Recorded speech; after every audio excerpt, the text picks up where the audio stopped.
گلا دینا، کچل جانا، دو مطلب ہوتا ہے۔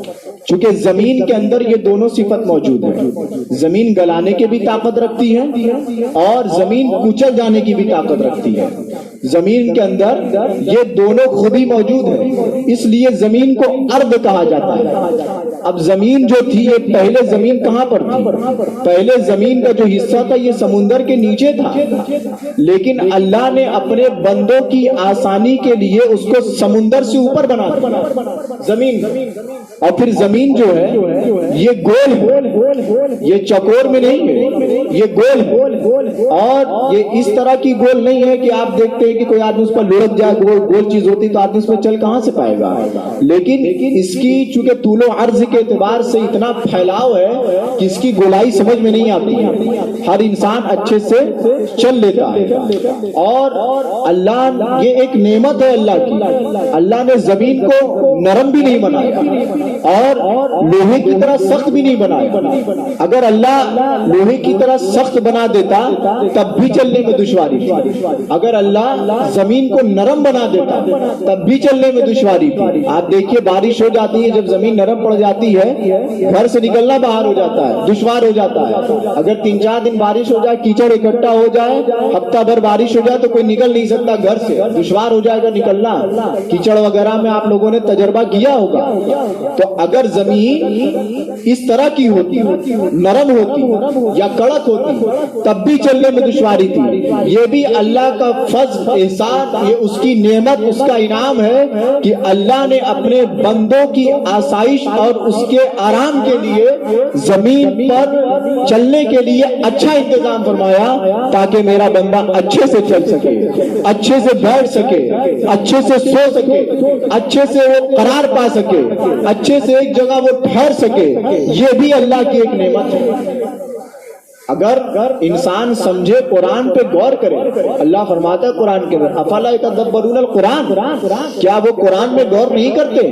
قرآن میں غور کرو تب سمجھ آئے گا کہ آسمان کتنی بڑی نعمت، زمین کتنی بڑی نعمت۔ اگر ابھی میں نے بتایا جس طرح سے، آپ نے اس چیز پر غور نہیں کیا ہوگا، لیکن جب میں نے توجہ دلائی تب آپ نے غور کیا کہ یہ تو بات تھوڑی پوائنٹ کی ہے کہ واقعی میں اللہ نے زمین بھی ایک نعمت دی ہے کہ انسان اس پر چل رہا ہے، پھر رہا ہے، مکان بنا کر رہ رہا ہے اور چلنے میں کوئی دشواری نہیں ہو رہی ہے، کسی طرح کی پریشانی نہیں ہو رہی ہے۔ تو زمین بھی ایک نعمت ہے اللہ تبارک و تعالیٰ کی طرف سے۔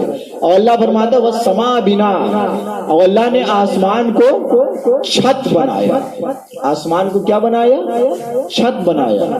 تو یہ ہمارے گھروں کی چھت تو صرف ہمیں چھپانے کا کام کرتی ہے، لیکن یہ آسمان، یہ جو اللہ کی بنائی ہوئی چھت، وہ جو آسمان، وہ ایسی چھت ہے کہ پوری کائنات میں اس آسمان کے ذریعے اللہ تبارک و تعالیٰ اپنے بندوں کو رزق نازل فرماتا ہے۔ یہ ایسی چھت، ابھی اس کا تذکرہ آگے آئے گا، کیسے؟ آگے دیکھیے وَأَنزَلَ مِنَ السَّمَاءِ مَاءً، اللہ نے اس آسمان سے پانی کو نازل فرمایا۔ فَأَخْرَجَ بِهِ مِنَ الثَّمَرَاتِ، اتنا ہی نہیں، نازل فرمایا پانی کو، فَأَخْرَجَ بِهِ مِنَ الثَّمَرَاتِ، اور اللہ نے اس کے ذریعے، اس سے یعنی پانی سے، مِنَ الثَّمَرَاتِ کیا نکالا؟ پھلوں کو نکالا۔ اللہ نے اس کے ذریعے پھلوں کو نکالا زمین سے۔ تو یہ من الثمرات جو ہے، من جو لفظ ہے یہ عربی گرامر کے اعتبار سے یہ کئی قسم کے لیے آتا ہے۔ من کا ایک مطلب ایک تبعیضیہ کے لیے آتا ہے جس کا مطلب ہوتا ہے کچھ۔ تو اگر کچھ ترجمہ کریں تو ترجمہ اگر یہ ہم کرتے ہیں کہ اللہ نے اس سے کچھ پھلوں کو نکالا، یعنی اللہ نے اس سے کچھ پھلوں کو نکالا بارش سے۔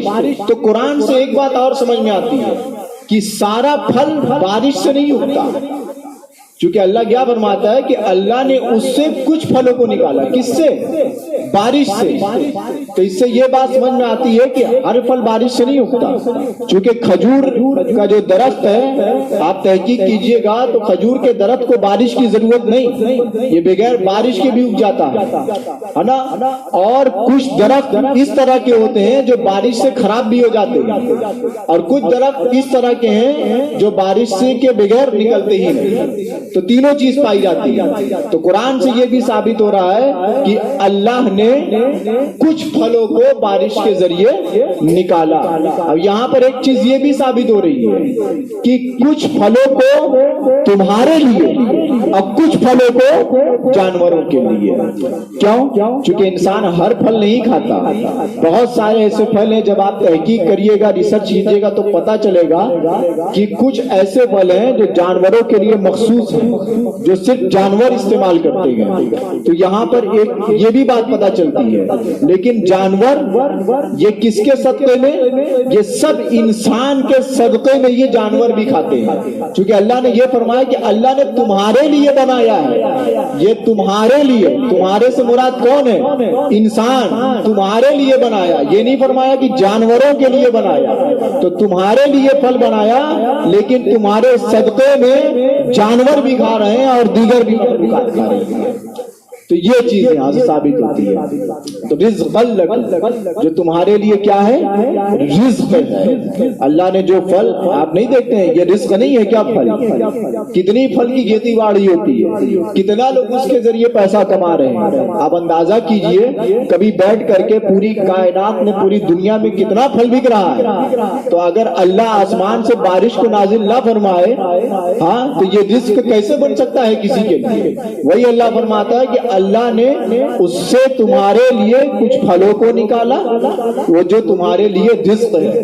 فلا تجعلوا للہ اندادا وانتم تعلمون. اب اللہ فرماتا ہے کہ اللہ نے تمہیں زمین دی, تمہارے لیے آسمان بنایا, تمہارے لیے آسمان سے پانی کو نازل فرمایا, تمہارے لیے پھل وغیرہ دیا, اور تم اس کے ذریعے کماتے ہو, کھاتے ہو. یہ سب کچھ تمہارے لیے ہے. تو فلا تجعلوا للہ اندادا, تو تم اللہ کے ساتھ اب کسی کو شریک مت ٹھہراؤ. تم اللہ کے ساتھ کسی کو شریک مت ٹھہراؤ. وانتم تعلمون, اور تم اس چیز کو جانتے ہو. مطلب سمجھ میں آیا کہ زمین بھی تمہارے لیے, آسمان کی چھت بھی تمہارے لیے, اور آسمان سے جو پانی برسایا وہ بھی تمہارے لیے, اس کے ذریعے پھلوں کو نکالا وہ بھی تمہارے لیے, اس پھل کے ذریعے تم رزق کماتے ہو وہ بھی تمہارے لیے. تو فلا تجعلوا للہ اندادا وانتم تعلمون. تو تم اب اتنا سب کچھ دیکھ رہے ہو, اللہ نے سب کچھ تمہارے لیے پیدا فرمایا. تو اب اللہ فرماتا ہے جب اللہ نے سب کچھ تمہارے لیے پیدا فرمایا تو یا ایھا الناس اعبدوا, اے لوگوں اپنے رب کی عبادت کرو. جب رب نے تمہارے لیے سب کچھ پیدا فرمایا تو تم بھی اب اپنے رب کی عبادت کرو. فلا تجعلوا للہ اندادا وانتم تعلمون. اللہ فرماتا ہے اس کے ساتھ کسی کو تم شریک مت ٹھہراؤ, کسی کو تم شریک مت ٹھہراؤ. شرک کے بارے میں بہت پہلے جو ہے بتا چکا ہوں. اب یہاں پر بھی چونکہ بہت زیادہ تفصیل نہیں بتاؤں گا, چونکہ آج بہت جگہ تراویح ختم ہے, جس کی وجہ سے بہت سارے لوگ آئے بھی نہیں ہیں. تو جو ریگولر آتے ہیں تو ان کی بہت ساری باتیں چھوٹ جائے گی, تو جلدی سے بات سمیٹنا ہے. تو اب آگے اللہ فرماتا ہے وَإِن كُنتُمْ فِي رَيْبٍ مِّمَّا نَزَّلْنَا عَلَىٰ عَبْدِنَا فَأْتُوا بِسُورَةٍ مِّن مِّثْلِهِ. اگر تمہیں اس میں شک ہو جو ہم نے اپنے بندے, اپنے خاص بندے محمد رسول اللہ صلی اللہ علیہ وسلم پر نازل فرمایا, یعنی جب حضور صلی اللہ علیہ وسلم یہ کفار مکہ کو یہ قرآن شریف جب سنا رہے تھے پڑھ کے آیت کریمہ, تو کفار نے ایک اعتراض کیا اور ایک بات یہ بولی کہ یہ جو قرآن شریف ہے محمد رسول اللہ صلی اللہ علیہ وسلم نے اپنی طرف سے اس کو گڑھ لیا اور اپنی طرف سے اس کو گڑھ کر کے پیش کر رہے ہیں. یہ خدا کا کلام نہیں ہے بلکہ محمد رسول اللہ صلی اللہ علیہ وسلم نے اسے اپنی طرف سے بنا لیا. تو جب یہ اعتراض کیا گیا تو تب اللہ نے 4 جگہوں پر, ایک جگہ نہیں 4 جگہوں پر قرآن میں چیلنج کیا سارے کفار کو کہ قل لئن اجتمعت الانس والجن الا یاتوا بمثل هذا القرآن لا یاتون بمثله ولو کان بعضهم لبعض ظہیرا. کہ اے محبوب آپ فرما دیجئے کہ اگر یہ جو کفار اعتراض کرتے ہیں کہ قرآن کو میرے محبوب نے گڑھ لیا ہے، کہ محبوب آپ فرما دیجئے اگر پوری دنیا کے انسان اور جنات یہ سب مل کے اکٹھا ہو جائیں اور پورے دنیا کے جنات اور انسان مل کر کے آپس میں ایک دوسرے کی مدد کرے تو پھر بھی جو کلام مولا محمد رسول اللہ صلی اللہ علیہ وسلم پر نازل فرمایا ہے وہ اس کے مثل نہیں لا سکتے، اگرچہ آپس میں وہ سب کی مدد کیوں نہ کرے۔ یہ اللہ نے فرمایا۔ اچھا اب یہ تو پورے قرآن کا چیلنج کیا گیا کہ پورا قرآن لاؤ، اگر شک ہے تمہیں۔ اب جب پورا قرآن نہ لا سکے تو اب چیلنج میں تخفیف، چیلنج کو ہلکا کر دیا گیا، آسان کر دیا گیا۔ کیسے آسان کیا گیا؟ تم پورا قرآن تو نہیں لا سکے، اب اللہ نے فرمایا فاتو بعشر سور مثلہ، تم اس جیسی 10 صورتیں لے کے آؤ۔ پورا قرآن لانا تمہارے بس کی بات نہیں ہے، جو میں نے اپنے محبوب محمد رسول اللہ صلی اللہ علیہ وسلم پر نازل فرمایا وہ تمہارے بس کی بات نہیں ہے، پورا قرآن نہیں لا سکتے۔ اب تم کیا کرو، 10 سوریں ہی لے کے آؤ۔ فاتو بعشر سور مثلہ، تم اس جیسی 10 سورت لے کے آ جاؤ۔ 10 سوریں بھی نہ لا سکے۔ اب جب 10 سوریں بھی نہ لا سکے تب یہاں پہ ان کو چیلنج کیا گیا کہ وَإِن كُنتُمْ فِي رَيْبٍ مِّمَّا نَزَّلْنَا عَلَىٰ عَبْدِنَا فَأْتُوا بِسُورَةٍ مِّن مِّثْلِهِ، کہ اگر تمہیں شک ہے اس میں جو ہم نے محمد رسول اللہ صلی اللہ علیہ وسلم پر نازل فرمایا اپنے خاص بندے پر، تو تم پورا قرآن نہیں لا سکے، 10 سورے نہیں لا سکے، ایک ہی سورے لے کر کے چلے آؤ۔ اب چیلنج میں پھر تخفیف ہو گیا، ایک ہی سورے لے کر کے چلے آؤ۔ اچھا اب جب یہ ایک سورے بھی نہ لا سکے پھر اللہ نے چیلنج میں اور تخفیف کر دی کہ تم ایک سورے بھی نہ لا سکے تو ایک کام کرو، فَلْيَأْتُوا بِحَدِيثٍ مِّثْلِهِ، تم اس جیسی ایک بات کوئی لے کر کے چلے آؤ۔ تم پورا قرآن نہیں لا سکے، 10 سورے نہیں لا سکے، ایک سورے نہیں لا سکے، تو ایک بات اس جیسی کوئی لے کر کے چلے آؤ۔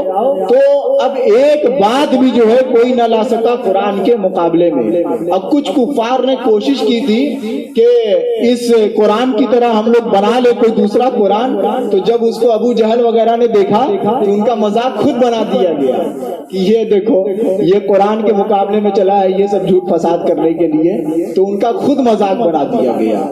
تو قرآن پر جو چیلنج کیا گیا لانے کے لیے، اچھا اس میں کچھ لوگوں نے یہ بھی کہہ دیا کہ وید کو آسمانی کتاب مانا، وید جو ہے وید کو بھی آسمانی کتاب مانا۔ کیوں؟ چونکہ وید جو ہے ہمارے وید کی طرح بھی کوئی دوسری کتاب آج تک نہیں آ سکتی، تو اس کو بھی آسمانی کتاب مانو۔ تو اب ان کو جواب اس طرح سے دیا جائے کہ ارے بھائی وید نے چیلنج کب کس کو کیا؟ قرآن تو 1450 سال سے چیلنج کرتا ہوا نظر آ رہا ہے، وید نے کب کس کو چیلنج کیا ہے؟ ارے کوئی اگر کوئی پہلوان آدمی چیلنج کرتا ہے تو پتا چلتا ہے کہ ہاں وہ چیلنج کر رہا ہے۔ اب کوئی ایک دم ضعیف آدمی 80 سالہ بڈھا اب وہ کہے کہ بھائی تم فلانے پہلوان کو بلا کر لے کے آؤ، تو یہ عقل میں آنے والی بات ہے۔ تو وید نے تو چیلنج ہی نہیں کیا کسی کو، اور چیلنج کیا کرے گی کیونکہ اس کی حالت 80 سال کے بڈھے کی طرح ہے، تو چیلنج کرنے کی طاقت اور صلاحیت ہی نہیں ہے۔ تو سب سے بڑی بات تو یہ ہے کہ وید نے چیلنج کیا ہی نہیں۔ قرآن ہمارا واحد ہے جو 1450 سال سے چیلنج کرتا ہوا آ رہا ہے۔ تو وہی اللہ نے فرمایا کہ وَإِن كُنتُمْ فِي رَيْبٍ مِّمَّا نَزَّلْنَا عَلَىٰ عَبْدِنَا فَأْتُوا بِسُورَةٍ مِّن مِّثْلِهِ، اگر تمہیں شک ہے اس میں جو ہم نے محمد رسول اللہ صلی اللہ علیہ وسلم پر نازل فرمایا تو لاؤ اس جیسی ایک سورت، وَادْعُوا شُهَدَاءَكُم مِّن دُونِ اللَّهِ إِن كُنتُمْ صَادِقِينَ، ایک سورت لے آؤ اور اللہ کے سوا اپنے سب حمایتیوں کو بلا لاؤ اگر تم سچے ہو۔ اللہ کے سوا سبوں کو بلا کے لاؤ، پوری کائنات کو اٹھا کر کے لے کے چلے آؤ کہ ایک سورہ لے کے آؤ قرآن کے جیسی اگر تم سچے ہو۔ تو اب آگے اللہ فرماتا ہے فَإِن لَمْ تَفْعَلُوا وَلَن تَفْعَلُوا فَاتَّقُوا النَّارَ الَّتِي وَقُودُهَا النَّاسُ وَالْحِجَارَةُ أُعِدَّتْ لِلْكَافِرِينَ. تم ایسا نہیں کر سکتے ہو اور تم ایسا ہرگز نہیں کر سکو گے. اللہ فرما رہا ہے کہ تم ایسا نہیں کر سکتے اور تم ایسا ہرگز نہیں کر سکو گے. فَاتَّقُوا النَّارَ الَّتِي, تو ڈرو اس آگ سے, الَّتِي وَقُودُهَا النَّاسُ, کہ جس کا ایندھن آدمی اور پتھر ہیں, اعدت للکافرین, جو کافروں کے لیے تیار کر دی گئی. یعنی قرآن کے مقابلے میں مت آؤ. ابھی ایک آیت تھا قرآن کے مقابلے میں 26 آیتوں کو نکالنے کی بات کر رہا تھا, تو اس وقت میں نے ایک بات یہ سوچی کہ آج تک پوری دنیا مل کر کے بھی بریلی کے اعلیٰ حضرت کا ایک فتویٰ نہیں بدل سکی, اور جس کا ذمہ اللہ نے لیا اس قرآن کو کوئی کیسے بدل سکتا ہے. تو میں اسی چکر میں یہ سوچ رہا تھا جب یہ آیا, بہرحال وہ تو نیست و نابود بھی ہو گیا, مرتد آلریڈی تھا اور ارتداد کر دیا, ارتداد نے اضافہ کر دیا. تو اب اللہ فرماتا وَبَشِّرِ الَّذِينَ آمَنُوا وَعَمِلُوا الصَّالِحَاتِ أَنَّ لَهُمْ جَنَّاتٍ تَجْرِي مِن تَحْتِهَا الْأَنْهَارُ. اب خوشخبری سنا دو انہیں جنہوں نے جو ایمان لائے, وَعَمِلُوا الصَّالِحَاتِ, اور نیک عمل کیا, أَنَّ لَهُمْ جَنَّاتٍ تَجْرِي مِن تَحْتِهَا الْأَنْهَارُ, کہ ان کے لیے جنت ہے جس کے نیچے نہریں جاری ہیں. جنت کے تعلق سے قرآن میں بہت تفصیلی بیان آگے آنے والا ہے, تو میں بہت زیادہ تفصیل میں نہیں جاؤں گا, تھوڑی سی بات خالی جنت کے تعلق سے بتاؤں گا. تو جنہوں نے جو ایمان لائے اور نیک عمل کیا, تو اللہ کیا فرماتا ہے انہیں خوشخبری سنا دو کہ ان کے لیے جنتیں ہیں. یہ جنات, جنات یہ جنت کی جمع ہے نا, واحد جمع. انگریزی والے سمجھ لے سنگولر پلورل, جو واحد ہے اسی کو انگریزی میں کیا کہا جاتا ہے, سنگولر, اور جو جمع ہے اسی کو انگریزی میں پلورل کہتے ہیں. ہندی والے سمجھ لیں جو واحد ہے اسے وچن, اور جو جمع ہے بہو وچن, وہی ہوتا واحد جمع. تو جنت یہاں پر جمع کا لفظ استعمال کیا گیا, یعنی جنات. تو جنت ایک نہیں ہے, 8 جنت ہے. جنت عدن ہے, جنت الفردوس ہے, جنت نعیم ہے, اس طرح 8 جنتیں قریب ہیں. اور جنت کا معاملہ ایسا ہے کہ جو قرآن فرماتا ہے کہ اس کے نیچے نہریں جاری ہیں. جنت کے نیچے جو نہریں جاری ہیں, تو وہ انہار بھی یہ پلورل ہے, یعنی یہ جمع ہے.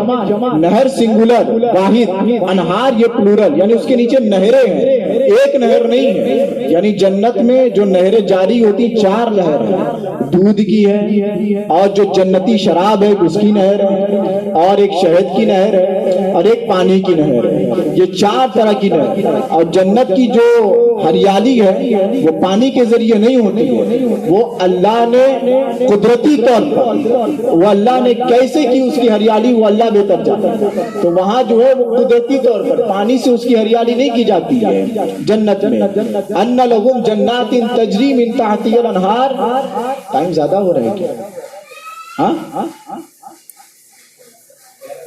اچھا, ان لہم جنات 11 بج گیا. اچھا ٹھیک ہے, 11 بجے تک.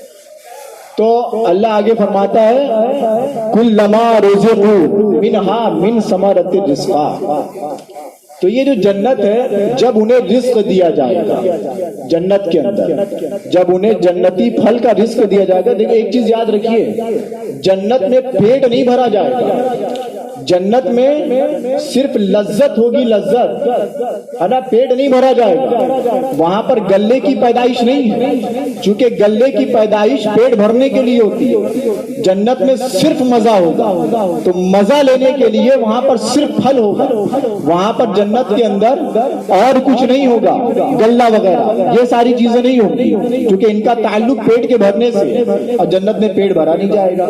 تو اللہ فرماتا ہے کلما رزقوا منہا من ثمرۃ الرزق, یعنی جب جنت کے اندر کوئی پھل دیا جائے گا انہیں, تو وہ کیا کہیں گے, من قبل واتوا به متشابہا, یعنی یہ پھل تو ہمیں پہلے بھی دیا گیا تھا. پہلے سے 2 چیز مراد ہے. مثال کے طور پہ میں سمجھاتا ہوں, جیسے کہ جنت میں کسی نے سیب کھایا, سیب کھایا، تو اب جب دوسری مرتبہ بھی اسے سیب لا کر کے دیا جائے گا تو وہ یہی کہے گا ارے ابھی تو تھوڑا دیر پہلے میں نے یہی سیب کھایا تھا، وہ یہی کہے گا۔ لیکن جب اس سیب کو وہ کھائے گا تو اس کا جو مزہ، اس کا جو ٹیسٹ ہوگا وہ پہلے والے سیب سے الگ ہوگا۔ ایسے ہی جتنی مرتبہ سیب کھائے گا، تیسری مرتبہ کھائے گا تو الگ ٹیسٹ، چوتھی مرتبہ کھائے گا الگ ٹیسٹ، پانچویں مرتبہ کھائے گا الگ، یعنی یہ مزہ جو ایک مرتبہ چکھ لے گا دوبارہ وہ مزہ نہیں چکھے گا۔ یہ جنت کی صفت، یہ وہاں کی ایک خوبی ہے جنت کی۔ یا تو ایک پہلے سے مراد یہ ہے کہ یہ وہی پھل ہے جو ہمیں دنیا میں دیا گیا تھا، یعنی شکل ویسے ہی ہوگی، یعنی جو سیب کی شکل جیسی جنت میں وہی ہوگی جو دنیا میں ہے، شکل اس کی ویسے ہوگی۔ تو اس لیے جنتی کہیں گے ارے یہ تو وہی پھل ہے جو ہم دنیا میں کھاتے تھے، تو لیکن جب کھائیں گے تو وہی بات، اس کا مزہ الگ ہوگا، اس کا ٹیسٹ الگ ہوگا، اس کا ذائقہ الگ ہوگا، پہلے کے جیسا نہیں ہوگا۔ وَلَهُمْ فِيهَا أَزْوَاجٌ مُطَهَّرَةٌ وَهُمْ فِيهَا خَالِدُونَ، اور ان کے لیے اس میں پاک بیویاں ہیں اور وہ اس میں ہمیشہ رہیں گے۔ اس کو خیال رکھیں، ہمیشہ رہیں گے۔ ایک مرتبہ عذاب بھگتنے کے بعد جو بھی مسلمان جنت میں چلا جائے گا تو اب اس کا وہاں پر رہنا یہ ہمیشگی کے لیے ہوگا، کبھی بھی جنت سے باہر نہیں آئے گا۔ یہ عقیدہ رکھنا ضروریات دین سے ہے۔ اگر کوئی یہ کہے کہ مسلمان جنت میں جانے کے بعد باہر نکل آئے گا تو ایسا شخص کافر ہو جائے گا، ایمان سے خارج ہو جائے گا، کیونکہ وہ قرآن کا انکار کرے گا۔ قرآن کہہ رہا ہے کہ اب جب جنت میں چلا گیا تو ہمیشہ رہے گا، نکلے گا نہیں، اب اسے ہمیشہ رہے گا۔ تو اب یہاں پہ ایک چیز سمجھیے کہ ان کے لیے اس میں پاک بیویاں ہیں۔ بیویاں کیا؟ یعنی جو جنت میں حوریں ملیں گی تو وہی ان کے لیے حوریں ہیں اور بیویاں۔ تو بیویاں جنت میں جس سے دنیا میں شادی ہوگی تو وہ بیوی بھی جنت میں ملے گی، اس کا بھی خیال ہے۔ حور الگ سے ملے گی، جو حور ملے گی وہ الگ ہوگی، اور ساتھ میں جو دنیا میں جو بیوی تھی وہ بھی ملے گی۔ لیکن اس کی دو صورتیں کیا ہے؟ اگر میاں بیوی دونوں ایمان کی حالت میں مرے تب یہ دونوں میاں بیوی جنت میں ساتھ میں ہوں گے۔ لیکن اگر میاں بیوی میں سے کوئی ایک آدمی، جیسے شوہر کافر ہو گیا، شوہر کیا ہو گیا؟ کافر ہو گیا، تو اب اس کی بیوی چونکہ مسلمان بنی تو اب جنت میں اس کا نکاح کس کے ساتھ ہوگا؟ ایک سوال پیدا ہوتا ہے۔ تو اب اس کا نکاح اس کے ساتھ میں ہوگا کہ جنت بھرنے کے لیے اللہ تبارک و تعالی کچھ اور ایکسٹرا لوگوں کو، کچھ اور زیادہ لوگوں کو الگ سے پیدا کرے گا جنت میں داخل کرنے کے لیے۔ تو جو مردوں کو اللہ تبارک و تعالی الگ سے پیدا کرے گا تو ان کا نکاح، ان عورتوں کا نکاح انہی جنتیوں کے ساتھ ہوگا۔ اب اس کی ایک صورت یہ بھی ہے کہ یہ تو وہ صورت تھی کہ شوہر کافر ہو گیا، اب اس کی الٹی صورت، اگر عورت کافر مر گئی، شوہر مسلمان مرا، تب کیا ہوگا؟ تب اس کے لیے یہی معاملہ ہے کہ تب جنت میں اس مرد کو حور ملے گی لیکن بیوی کوئی نہیں ملے گی، چونکہ اس کا نکاح اگر نہیں ہوا، اگر چونکہ وہ کافر مرا، ارے شوہر مسلمان مرا، عورت اس کی کافرہ مر گئی، تو جب عورت اس کی کافرہ مر گئی تو جنت میں انٹری ہو نہیں سکتی کسی قیمت پر۔ تو اس لیے اب اس کے شوہر کو صرف اور صرف کیا ملے گی؟ وہاں پر حور ملے گی، اور جنتی جو اس کی بیوی ہوگی وہ تو اس کی انٹری ہو ہی نہیں سکتی کسی قیمت پر جنت کے اندر۔ تو یہ جنت کے اندر کا ہی مسئلہ ہے۔ لیکن جو دنیا میں جو بیوی ہوگی تو اس کی بیوی، جو دنیا میں جو بیوی ہوگی تو اب اس کی بھی خوبصورتی جنتی حور ہی کی طرح ہوگی، اس سے وہ کم نہیں ہوگی۔ جو جنت میں خوبصورتی ملے گی وہ الگ ہو جائے گی، یعنی وہ اتنی خوبصورت ہو جائے گی کہ چہرہ ایک سورج کی طرح روشن ہوگا، سورج کی طرح چمکے گا جنت میں۔ اور جنت کے اندر ایک چیز یہ بھی ہے کہ حضرت آسیہ رضی اللہ تعالیٰ عنہ جو فرعون کی بیوی، اور حضرت مریم رضی اللہ تعالیٰ عنہ کون؟ جو حضرت عیسیٰ علیہ السلام کی ماں ہے، ان دونوں کا نکاح حضور صلی اللہ علیہ وسلم کے ساتھ۔ جنت کے اندر ان دونوں کا نکاح حضور صلی اللہ علیہ وسلم کے ساتھ میں ہوگا. جنت میں کسی قسم کی کوئی نجاست نہیں, کوئی گندگی نہیں. وہاں کی تمام عورتیں حیض و نفاس سے تمام طرح سے پاک ہوں گی. ان کا قد 60 ہاتھ کا ہوگا. سارے جنتی 35 سال کے ہوں گے. چہرے پر داڑھی نہیں ہوگی. قد جو ہوگا حضرت آدم علیہ السلام کو اتنا قد سب کا ہوگا. حضرت آدم علیہ السلام کا قد 60 ہاتھ تھا. سارے جنتیوں کا قد 60 ہاتھ ہی ہوگا. اور کسی قسم کی کوئی نجاست جنت کے اندر نہیں ہوگی. جو بھی انسان کھائے گا پھل وغیرہ تو اس کی حاجت اس طرح سے ہوگی کہ وہ ایک خوشبودار ڈکار آئے گی, سب ختم ہضم ہو جائے گا. اور جو بھی چیز پینے والی پیے گا, اب وہاں پہ کیا مسئلہ ہوگا کہ ایک پسینہ, خوشبودار پسینہ بہے گا, وہ بھی پسینہ خوشبودار ہوگا, بہے گا, کام ختم. لیکن جنت اتنی آسانی سے نہیں ملنے والی ہے. جنت لینے کے لیے ایمان کی حالت میں موت شرط ہے, کفر سے بچنا یہ شرط ہے. حضرت فضیل بن عیاض رضی اللہ تعالیٰ عنہ ایک تھے, وہ بہت بڑے اللہ کے ولی. بس یہیں تک رہنے دیں, ٹائم کافی زیادہ ہو گیا ہے. ایک آخری بات, حضرت فضیل بن عیاض رضی اللہ تعالیٰ عنہ بہت بڑے اللہ کے ولی, غوث اعظم سے پہلے کے حضرت فضیل بن عیاض. اگر وقت ہوتا تو میں ان کی پوری ہسٹری بتاتا, لیکن وقت نہیں ہے. حضرت فضیل بن عیاض اتنا سمجھ لیجئے کہ بہت بڑے اللہ کے ولی تھے, بہت بڑے اللہ کے ولی. حضرت فضیل بن عیاض کا معاملہ یہ تھا کہ ان کا ایک شاگرد تھا, اور اس کو جو ہے غرغرہ کی حالت میں جب وہ پہنچا, غرغرہ کی حالت اس حالت کو کہتے ہیں کہ جب انسان جب روح نکلنے والی ہوتی ہے تڑپتا رہتا ہے, بالکل بس روح نکلنے والی ہوتی ہے تڑپتا ہو, اسے غرغرہ کی حالت کہتے ہیں.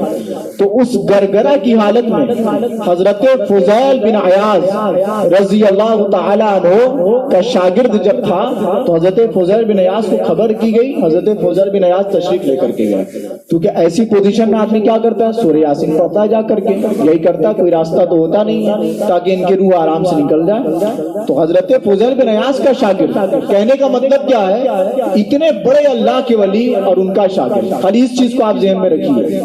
تو حضرت فضیل بن عیاض گئے, سورہ یاسین شریف پڑھ رہے تھے, بیٹھ کر کے اس کے پاس میں, اس کے قریب میں. اب سورہ یاسین شریف پڑھ رہے حضرت فضیل بن عیاض, اور اب جیسے بس اس کی روح ایک دم نکلنے والی تھی, تڑپ رہا تھا, بس نکلنے والی تھی. حضرت فضیل بن عیاض نے کہا کلمہ پڑھ, لا الہ الا اللہ محمد رسول اللہ, کلمہ پڑھ, کلمہ پڑھ. اس نے کہہ دیا میں کلمہ نہیں پڑھوں, میں اس چیز سے بری. اور اسی حالت میں اس کی موت ہوئی. زندگی بھر ایمان کی حالت میں تھا. یعنی اصل جو ایمان ہے وہ کب کا معتبر ہے, وہی نزا کے وقت جب روح نکل رہی ہے, اس وقت کا اصل ایمان معتبر ہے. باقی زندگی بھر بہت سارے ایسے لوگ گزرے گئے, اللہ کے اس طرح کے بہت سارے قریبی بندے گزرے. ہم لوگ کیا تھوڑی سی عبادت کر لیتے ہیں, بہت ناز کرنے لگتے ہیں اپنے اوپر, کوئی حیثیت اور کوئی اوقات نہیں ہے. بہت سارے اللہ کے ایسے ولی گزرے کہ جو بہت بڑے بڑے متقی پرہیزگار تھے, لیکن موت کے وقت کلمہ نصیب نہیں ہوا. جیسے کہ ابھی میں نے آپ کو مثال دی. اب یہ اتنا صدمہ ہوا حضرت فضیل بن عیاض کو اس کا کہ 41 دن تک 40 دن تک حضرت فضیل بن عیاض اپنے گھر سے باہر نہیں نکلے, کمرہ بند کر کے اپنے گھر میں تھے. اتنا صدمہ ہوا اور اسی فکر میں تھے, ارے یار یہ میرا اتنا خاص شاگرد, میرا اتنا قریبی شاگرد, اور حالت اس کی یہ کہ اسے موت کے وقت کلمہ نصیب نہیں ہوا, آخر اس نے کیا گناہ کیا تھا. اسی 40 دن کے درمیان حضرت فضیل بن عیاض اس واقعے کو منہاج العابدین کے اندر امام غزالی نے لکھا ہے. تو اسی 40 دن کے اندر حضرت فضیل بن عیاض نے اپنے اس شاگرد کو خواب میں دیکھا. اب خواب میں دیکھا تو وہی فرشتے عذاب دے رہے ہیں, اور سبب پوچھا کہ یہ بتا کہ تو میرا اتنا قریبی اور خاص شاگرد تھا, کیا وجہ تھی کہ تجھے موت کے وقت کلمہ نصیب نہیں ہوا. کہا حضور آپ کا تو خاص شاگرد تھا, لیکن میرے اندر 3 خرابیاں تھی. تو کون سی 3 خرابی؟ کہ پہلی خرابی تو یہ تھی کہ میں حسد کرتا اپنے پڑھنے والے لوگوں سے، جو میرے جتنے ساتھی تھے میں ان لوگوں سے حسد کرتا تھا، پہلی خرابی یہ تھی۔ اور دوسری خرابی بتائی یہ تھی کہ میں چغل خوری کرتا تھا، آپ کو کچھ بتاتا تھا، اپنے دوستوں کو کچھ بتاتا تھا، دوستوں کی بات آپ کو کچھ بتاتا تھا، یہ سب میں چغلی کرتا تھا۔ اور تیسری خرابی میرے اندر یہ تھی کہ سال میں 1 مرتبہ میں شراب پیتا تھا۔ یہ 3 خرابی کی وجہ سے اللہ نے مجھے موت کے وقت کلمہ نصیب نہیں کیا۔ تب ہر ایک کو اپنا محاسبہ کرنا چاہیے کہ 3 خرابی کی وجہ سے موت کے وقت کلمہ نصیب نہیں ہوا تو کتنی یہ تو ایسی خرابی ہے کہ ہر دوسرے تیسرے شخص کے اندر موجود ہے، لیکن وہ گرگرے کی حالت میں کس حالت میں موت آئے اس کی تو کسی کو فکر ہی نہیں ہے۔ بہرحال آگے بہت ساری بات ہوتی رہے گی، اب انہی چند باتوں کے ساتھ گفتگو ختم ہوتی ہے۔ وآخر دعوانا الحمدللہ رب العالمین۔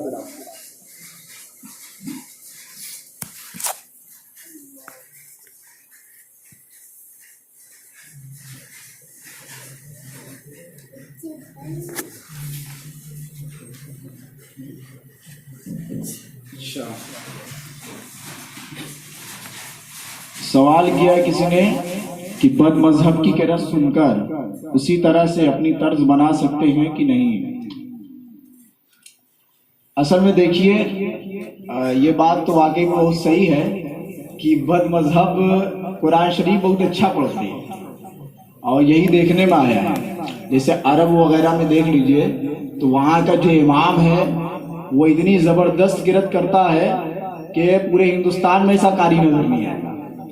اگر حقیقت دیکھا جائے تو مطلب وہ سب قرآن بہت زبردست طرح سے پڑھتے ہیں۔ اس کی وجہ یہ ہے کہ عربین کنٹریز جو ہیں، جو عرب دیش ہیں، عرب دیش کے اندر قرآن کو سننے کی، اسے تجوید کے ساتھ پڑھنے کی ایک بہت زیادہ اہمیت وہاں لوگ سمجھتے ہیں۔ یہاں کیا مسئلہ ہے؟ یہاں تو مسئلہ یہ کہ صاحب 5 پارہ تراویح پڑھانا ہے، 3 پارہ تراویح پڑھنا ہے۔